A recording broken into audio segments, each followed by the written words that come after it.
അസ്സലാമു അലൈക്കും വറഹ്മത്തുള്ളാഹി. ഉളുഹിയത്ത് ഏറ്റവും ശ്രേഷ്ഠവും സുന്നത്തായതുമായ കർമ്മമാണ്.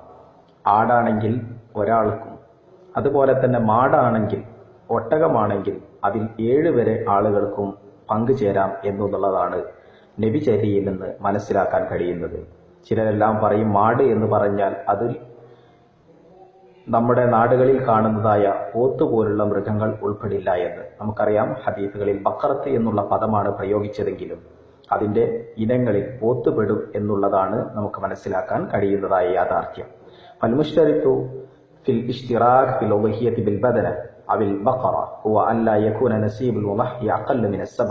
പരമാവധി 7 വരെ ആളുകൾക്ക് പോത്ത്, അതുപോലെ തന്നെ ഒട്ടകം പോലുള്ളവയിൽ പങ്കുചേരാവുന്നതാണ്. ലിമാ ജാഅ ഫി സഹീഹ് മുസ്ലിം അൻ ജാബിർ റളിയല്ലാഹു അൻഹു ഖാൽ ഖറജ്നാ മഅ റസൂലുള്ളാഹി സ്വല്ലല്ലാഹു അലൈഹി വസല്ലം മുഹില്ലീന ബിൽ ഹജ്ജ് ഫഉമിർനാ അൻ നശ്തരിക ഫിൽ ഇബ്ലി വൽ ബഖരി കുല്ലി സബിൻ സബ്അത്തിൻ ഫീ ബദന.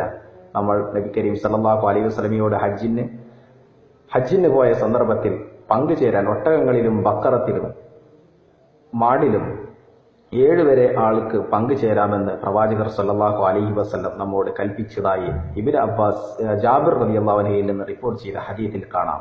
നമുക്കറിയാം, ഫലാ ഹർജ ഫി അൻ യശ്തരിക ശഖ്സാൻ ഔ തലാത, 2 ആളുകൾക്ക് പങ്കുചേരാം, അതുപോലെ തന്നെ 3 ആളുകൾക്ക് പങ്കുചേരാം, 4, 5, 6, 7 വരെ ആളുകൾക്ക് പങ്കുചേരാം. ഒറ്റയായി തന്നെ 1, 3, 5, 7 എന്നിങ്ങനെ ഒറ്റ സംഖ്യയായി പങ്കുചേരണമെന്നില്ല.